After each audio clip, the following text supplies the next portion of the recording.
এগুলো সম্পর্কে যারা ওয়াকিবহাল ছিলেন, তারা সবাই জানতেন যে ফলাফল এমনটি হবে। অনেকে বলেছেন, অনেকে বলেননি।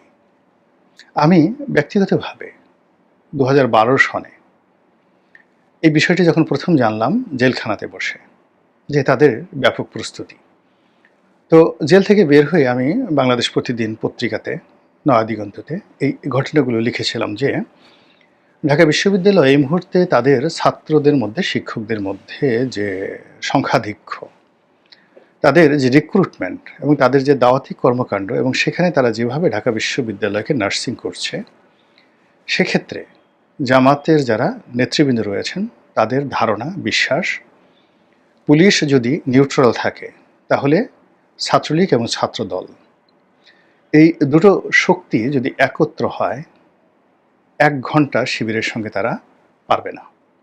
কি করতে? মারামারি করে, শক্তি প্রদর্শন করে, কৌশল করে তারা ১ ঘন্টা ঢাকা বিশ্ববিদ্যালয়ে টিকতে পারবে না। এবং এই বক্তব্য আমি শুনেছিলাম জনাব, যাকে বলা হয় মীর কাসিম আলী সাহেবের মুখে। উনি আর আমি পাশাপাশি থাকতাম, উনি আমাকে এই কথাগুলো বলেছিলেন। উনি এখন প্রয়াত, কিন্তু উনি যতদিন জীবিত ছিলেন, আমি জেল থেকে বেরোই এটা বাংলাদেশ প্রতিদিন পত্রিকাতে প্রথমত সম্পাদকীয় লিখেছিলাম, পরে আবার একটা আমার যে কারাগারের জীবন নিয়ে একটা লেখা লিখেছিলাম, এমপির কারাদহন, ওটা ধারাবাহিকভাবে বাংলাদেশ প্রতিদিন পত্রিকাতে প্রতিদিন ফার্স্ট পেজে ছাপা হতো। এবং ওটা তখন তো বাংলাদেশ প্রতিদিন মানে তখন থেকে এখনও পর্যন্ত বাংলাদেশের ১ নম্বর ওয়েল সার্কুলেট পত্রিকা। তো যারা পড়েছেন তারা তো সবাই জানেন।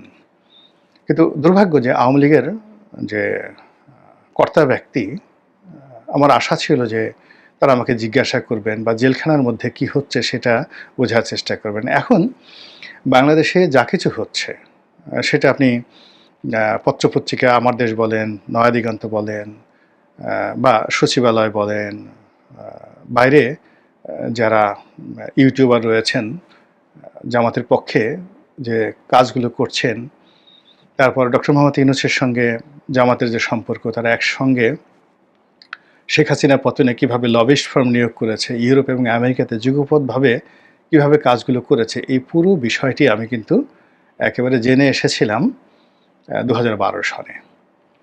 এবং আমি যতটা সম্ভব ইঙ্গিত দিয়ে সেগুলো প্রকাশ করেছিলাম খোলামেলাভাবে, এবং এটা বই আকারে এখনও মার্কেটে আছে। কিন্তু দুর্ভাগ্য, আওয়ামী লীগের কোনো লোক সেটা পড়েছে কিনা আমি বলতে পারবো না, বা পড়লেও সেটা গুরুত্ব দেওয়ার প্রয়োজন মনে করেছে কিনা আমি বলতে পারবো না। কিন্তু বাস্তবতা হলো যে আওয়ামী লীগের যে পতন, আওয়ামী লীগের পতন আসলে জামাতের হাতে হয়েছে। এটা হলো বাস্তবতা। পুরো জিনিসগুলো মানে মাস্টার মাইন্ড হিসেবে জামাত যে কাজগুলো করেছে, যার প্রস্তুতির কথা আমি সেই ২০১২ সনে দেখেছিলাম, শুনেছিলাম, সেটার বাস্তব রূপ যখন ২০২৪ সনে আমি দেখলাম, আমি আশ্চর্য হইনি।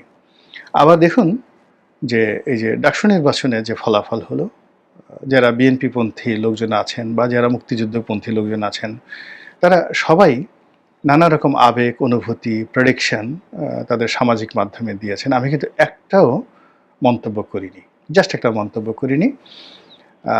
তো আমার জানা ছিল যে এরকম একটা ফলাফল হবে। এখন বক্তব্যটা হলো যে ফলাফলটা হলো, এই ফলাফলের ভবিষ্যৎটা কী বা কেন হলো? আমি যেটা বলতে চাই যে ১৯৭১ সনের পরে যখন জামাত ব্যান্ড হয়ে গেল এবং পরবর্তীতে যখন ছাত্র শিবির, আগে যেটা মানে ছাত্র শিবির তো স্বাধীন বাংলাদেশে হয়েছে, সেই ছাত্র শিবির প্রতিষ্ঠিত হওয়ার পর থেকে এখন অবধি প্রায় ৫০ বছর হয়ে গেছে। তো কোনো বিশ্ববিদ্যালয়, কোনো শিক্ষা প্রতিষ্ঠানে, এমনকি মাদ্রাসাগুলোতেও তাদেরকে আসলে কাজ করতে দেওয়া হয়নি। ঢাকা বিশ্ববিদ্যালয়ে কত শিবিরের নেতা, তারা যে কত মার খেয়েছেন, অপমানিত হয়েছেন, লাঞ্ছিত হয়েছেন, সেটা বলার মতো নয়। আমি একজন ভদ্রলোকের নাম বলি, আমাদের এলাকায় বাড়ি। তো তিনি যাকে বলা হয়, নাম বলবো না, পরবর্তীতে একটা ব্যাংকের ডিএমডি হয়েছিলেন বা এডিশনাল ম্যানেজিং ডিরেক্টর হয়েছিলেন। তো ঢাকা কলেজে আমাদের বড় ভাই ছিলেন। তো খুব মারলো একবার, ছাত্রলীগের ছেলেরা মারলো, ছাত্রদলের ছেলেরা মারলো, তিনি শুধু হাসতেন। এরপরে তিনি আবার ইউনিভার্সিটি এসে কতবার মার খেলেন, একবার ইলেকশনও করলেন, কিন্তু কোনোদিন জোরে একটা কথা বলেননি, কারোর বিরুদ্ধে অভিযোগ করেননি, শুধু মার খেয়েছেন। আর শিবির করেছেন, পরে জামাত করেছেন এবং ওটা করেই একটা ব্যাংকের অ্যাডিশনাল ম্যানেজিং ডিরেক্টর হিসেবে রিটায়ার্ড করেছেন। জামাতের কাছ থেকে তিনি কি নিয়েছেন, কি পেয়েছেন এটা আমি বলতে পারবো না, কিন্তু ওই ভদ্রলোকের মতো এরকম আরও শত শত হাজার হাজার জামাতের নেতাকর্মী যাদের জীবনটা শুরু হয়েছিল শিবির দিয়ে, মার খেয়েছেন, জেলে গিয়েছেন, বিনিময়ে কিছু পাননি, জামাত করেছেন, জেলে গিয়েছেন, কর্মজীবন লাঞ্ছিত হয়েছেন, অপমানিত হয়েছেন, জেলে গিয়েছেন, অনেকে মরে গিয়েছেন, কিন্তু কোনো অভিযোগ রেখে যাননি। কিন্তু তার ছেলে সন্তানদেরকে আবার শিবিরে ভর্তি করিয়ে গেছেন যে তোমরা আমার মরার পরে শিবিরে যেও এবং জামাতে যেও। তো এই যে 50 বছরের যে একটা ধারাবাহিকতা, এই ধারাবাহিকতাটা জামাত এবং শিবির পথে প্রান্তরে, মাঠে ঘাটে সব জায়গাতে তারা এটা বজায় রেখেছে। আপনি সমালোচনা করেন, গালি দেন, রাজাকার বলেন, আলবদল বলেন, যা কিছু বলেন না কেন সেটা আপনি বলতে পারেন, কিন্তু তারা তাদের যে অভীষ্ট লক্ষ্য তার থেকে একটু বিচ্যুত হয়নি। তাদের বিশ্বাস কখনো কমেনি, আস্থা কখনো কমেনি। ঘোরতর বিপদের দিনেও তারা একবারও নিজেদের নসিবকে বা কপালকে তারা, তকদিরকে তারা দায়ী করেনি। ফলে কি হলো, আজকে সারা বাংলাদেশে তাদের যে রমরমা একটা অবস্থা, সেই রমরমা অবস্থাটা এখনো পর্যন্ত আমরা অনুধাবন করতে পারছি না তৃণমূলে। যেটা ঢাকা বিশ্ববিদ্যালয়ে যেমন হবে, এটাও কিন্তু খুব অল্প কিছু লোকজন ছাড়া মোরলেস সবাই কল্পনাই করতে পারেননি যে ঢাকা বিশ্ববিদ্যালয়ে তারা এই অবস্থা করবে। একইভাবে বিভিন্ন এলাকার যে নির্বাচনী এলাকাতে তারা যে প্রচারণা চালাচ্ছে, আমি আমার নির্বাচনী এলাকার কথা বলি, গলাচিপা এবং দশমিনা। আমি যখন এমপি হলাম 2008 সনে, তখন দেখলাম যে তারা সাকুল্যে 1000-3000 লোক গলাচিপা দশমিনাতে জামাত শিবির করেন এবং মানে তারা ওই জামাত শিবির করেন, কোনোদিন মাথা উঁচু করে দাঁড়ান না। এর মধ্যে আমি 4-5 জনকে চিনতাম। এখন যিনি জেলা জামাতের আমির, তিনি একটা কলেজের শিক্ষক ছিলেন।